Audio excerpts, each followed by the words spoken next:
Olá pessoal, bom dia, tudo bem? Hoje nós vamos falar aqui sobre processadores, tá? Então, o primeiro processador que existiu foi o 8008, tá? 8008, não, 8008 não, foi o 4004. O 4004 foi o primeiro processador, tá? Que existiu. Nesse processador, ele era eletrônico, né? Ele tinha uma tela lá, o cara apertava as teclas lá e aí ele conseguia fazer as contas pelo computador, tá? Esse computador é uma calculadora, né? Uma calculadora de 4 bits que rodava com um clock de 740 mil Hz, tá? Ou 740 kHz. Então o acionamento dele era por onda quadrada. Aí você tinha lá 2.300 transistores, tá? Transistor é esse aqui, ó.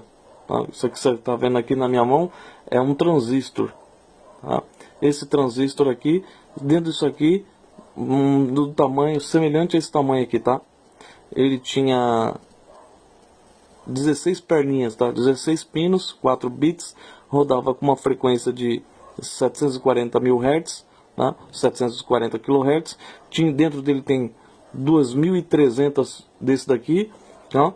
E isso aqui, e ele tinha uma configuração, nessa configuração aqui, certo? Então ele tinha lá uma comunicação da tela com o processador e com as teclas, né? 0, 1, 2, 3, 4, 5, 6, 7, 8, 9, 0, mais, menos, vezes, divisão e raiz quadrada, tá? Então ele vinha aqui nessa unidade lógica aqui, tá? Aqui dentro que faz as operações, o cara apertava lá no teclado, o teclado mandava essa informação para esse barramento aqui de 4 bits, aí tem toda essa configuração aqui interna, tá? Dentro do 4004, que é o processador. Aí esse processador pegava essas informações do barramento, né, do teclado, jogava lá dentro do processador, o processador fazia as contas, né, na ULA, e aí devolvia o resultado na tela, tá? Bem simplificando, tá? Pra gente não perder muito tempo falando sobre isso aqui, tá? Mas tem aqui toda a configuração interna dele. Eu ainda não achei a arquitetura interna dos processadores, mas vou ver se eu acho para dar uma estudada. Dentro dele tem circuitos eletrônicos, tá? Esses circuitos eletrônicos fazem o trabalho e depois é revertido para a tela, tá? Tudo isso aí em número binário, tá? Número binário que é codificado, tudo, tá? Então aqui está o primeiro computador, tá? Ele faz a conta para a pessoa através de transistores, tá? Isso é um processador, tá? Ele dentro dele tem um oscilador de 740 kHz, tá? Esse oscilador manda sinal na base do transistor, tá? Aqui, onda quadrada, e ele vai operar com uma chave aberta ou uma chave fechada, ou seja, o sinal é 0 ou o sinal é 1, número binário, de acordo com o sinal que chega no transistor. Então pode operar até com 740 kHz. Então esse transistor aqui, esse processador substituiu as válvulas, substituiu junto com os transistores, né? Isso substituiu o ENIAC, né? Aqueles computadores gigantes lá que era um tamanho de um estádio de futebol, tá? Então isso está compactado. Isso aqui é tão pequeno, né? Só para você comparar, você vê lá, o cara escrevia o nome de uma pessoa num grão de arroz, né? Isso aqui é muito menor ainda. Você já pensou colocar 2.300 pecinhas aqui dentro, todas organizadas, tá? E de forma que ainda circuital e um circuito eletrônico dentro dele, tá? Um microscópio muito preciso para fazer isso, tá bom?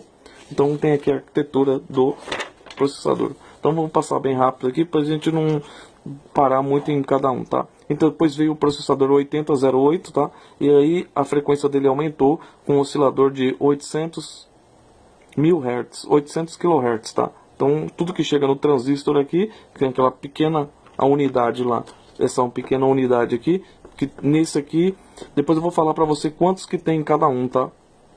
No final da aula. Então aqui que já era centenas de milhares de hertz, né? Para a operação aumenta a frequência, porque aumentando a frequência aumenta a velocidade do computador, tá?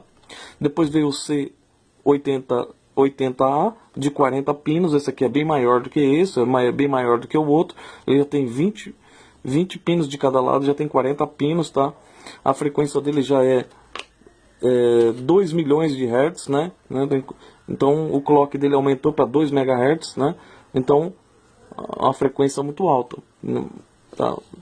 Aí depois veio essa série de processadores aqui, 8086, 8086, 8088, 8186, 8286, e eles operam na faixa de frequência de 6 MHz, ou 6 milhões de Hz de osciladores nos transistores internos, né?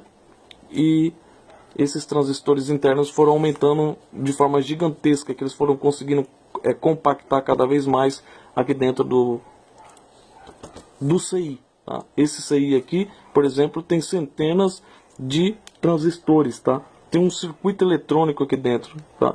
De acordo com a necessidade. Então, nesse caso aqui são processadores, né? E cada processador tem uma arquitetura, e cada processador tem uma quantidade de processadores dentro dele, tá? Então isso aqui já opera com 6 MHz, tá? Já aumentou. Depois veio o processador Intel 386. Esse 386 opera com 32 bits, tem 40 MHz, tá? E no modo turbo, ele opera em 12 MHz, né? São 12 milhões de Hz de oscilador, e cada transistor vai receber essa frequência. Então, aumentando a frequência, você tem uma velocidade maior, tá? E a quantidade de transistores dentro também dentro do encapsulamento, né? Por exemplo, isso aqui tem centenas, né? Dentro de transistores, que são essas pecinhas pequenas que eu já mostrei, tá? Aqui dentro foram compactando e aumentando a frequência também de clock, tá? E depois veio o 486 com 16 MHz de clock. Isso aqui já suporta o Windows 3.1, tá? Então 16 MHz. Intel Pentium com 300 MHz de clock. Olha a diferença. Esse aqui pega com 16, esse aqui já trabalha com 300 MHz. Aqui já está com o Windows 95. Inclusive até comprei um computador desse na época, né?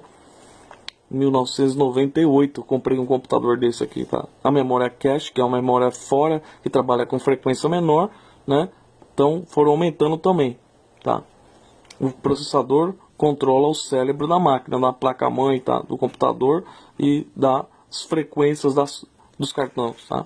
Depois vem o Pentium AMD, Pentium 2 AMD, com 233 MHz de clock,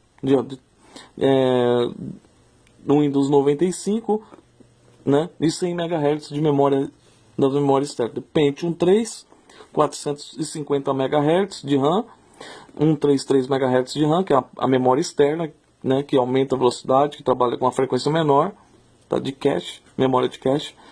Pentium 4, 1,3 GHz, né? E tudo isso tem a ver com o que? Tem a ver com os transistores, tem a ver com o clock, tem a ver com os megahertz, a frequência do oscilador, tá? Então foram melhorando os osciladores, e foram melhorando a arquitetura interna do processador, a compactação da quantidade de transistores dentro, tá? Depois vem o dual core, 2,66 GHz, tá? Deu tudo isso aqui de zero, de clock, de frequência, de particionamento interno, né? De divisão de tarefas, memória de 800 MHz externa, DRAM, tá? Core 2 Duo, tá? Da Intel, tá? E 3,33 GHz, tá? Então, só para a gente ver aqui. Então, o que tem aqui dentro desse processador? O que tem dentro do processador? O que tem nesse modelo, né? Quadradinho, que foi um dos primeiros. No 4004 tinha 2.300 transistores, ou seja, tinha 2.300 pecinhas dessa aqui dentro. No 8088, em 1979, tinha 29 mil transistores, 29 mil desse aqui dentro. No 286, em 1982, tem 134 mil desse aqui, ó, aqui dentro, tá? Só que foi mudando os formatos, né? Você viu aí, né? Esse aqui é o formato quadrado, tem tem mais perninha, né? Tem uma arquitetura interna um pouco diferente. No 286, 134 mil. 386, em 1985, conseguiram colocar 275 mil pecinha dessa aqui dentro de um quadrado desse aqui. No 486, 1989, tinha 1.200.000 transistores dentro de um processador, tá? O formato dele é quadrado. Foi mudando o tamanho. No Pentium 1983, tinha 3 milhões de pecinhas dessa daqui, ó, de transistores. E aumentando a frequência, né, do clock, né? Diminuindo a tensão, mudando a arquitetura interna dele, circuital. No MMX, em 1997, tinha 4 milhões de transistores dentro do encapsulamento, tá? No Pentium 2, 9 milhões e meio. No Pentium 3, em 1999, 21 milhões. E no Pentium 4, no ano 2000, tinha 35 milhões de transistores. De que é o transistor? Transistor, que eu já mostrei aqui para vocês, um transistor real, ele tem vários encapsulamentos, vários tipos de formatos, vários tipos de classificações, tá? E estão aqui dentro. Estão aqui dentro. De tamanhos menores, opera com tensão menor, mas é um transistor, tá? Então, o transistor ele pode operar com uma chave aberta ou com uma chave fechada. O transistor é feito de silício, ele tem, pode ser placa positiva PNP ou NPN, tá? É um número binário, ele vai trabalhar com 0 e 1. Tá? Então, ele é uma operação binária que trabalha com uma faixa de frequência em MHz e tem uma quantidade de transistores violenta que foram conseguindo colocar dentro do encapsulamento para aumentar tanto a frequência de clock, como também o mais gente trabalhando. Então, quanto mais gente trabalhando, quanto mais transistores, maior o desempenho de operação do computador, tá? Seja ele no Windows 7, 8, 10, Windows XP, no Windows 95, tudo que faz aquilo funcionar é isso aqui, ó. É essas pecinhas aqui, ó. O que faz a máquina funcionar é o CI. É o processador. O que é o processador? São transistores. O que são transistores? Esse aqui, ó. Só é silício, é um material compactado dentro de um único quadrado, tá? Esses transistores são colocados aqui dentro para fazer o trabalho. E trabalham com faixas de frequências altas. Então, no caso aqui, ó, no Core 2 Duo, trabalha com na faixa de 1 GHz, tá? 1 GHz de frequência. Tá? É muito rápido o clock que está chegando nele. Tá? Isso aqui vai aumentando cada vez mais. Isso aqui é uma fila de empurra que vai empurrando tudo, que vai fazendo tudo acontecer, tá? Dentro de uma arquitetura, tá? De engenharia, de software, de engenharia química, eles conseguiram a nível microscópio, muito pequeno. Imagine só, se colocar dentro de um transistor 35 milhões de transistores, tá? Isso aqui é o atrasado, tá? Isso aqui é um Pentium 4. Imagine só em quantos mais, já passou de 50 milhões de transistores sendo colocados dentro de um único semicondutor, a nível de nanométrico. Cada vez mais os microscópicos, as tensões estão sendo diminuídas, os clocks estão sendo cada vez mais aumentados, tá? O circuito está sendo compactado, as linhas de produção estão sendo automatizadas e está fazendo com que isso daqui fique cada vez mais potente. Tá? E aí vem outras coisas que envolvem também, não só o processador, né? A placa-mãe, a memória RAM, a tela, tudo, né? Tudo é automação, tudo vem disso aqui, vem do material, vem da quantidade de transistores que está sendo colocado dentro do processador, tá? Então, só para isso você ter uma noção aí, eu vou deixar essas folhas em anexo, você pode estudar a arquitetura interna do processador, do primeiro processador, que foi uma calculadora, né, o 4004, e que já substituiu as válvulas, tá? Dando maior confiabilidade, né, porque as válvulas queimavam mais, e também uma quantidade no espaço muito menor, tá? Diminuindo a manutenção de forma drástica, totalmente muito difícil de queimar. Se queimar um desse aqui, você só desencaixa e encaixa outro. Pronto, você já substituiu 2.300 transistores. No caso da válvula, você já pensou procurar em 2.300 válvulas, um computador do tamanho de um estádio de futebol, até achar a válvula que queimou e trocar? Isso, agora com isso daqui já é tudo uma coisa, um outro mundo, tá bom? Aí que nasce o computador para fazer todas as operações aí que nós estamos usando hoje. Tá bom? Tchau, tchau.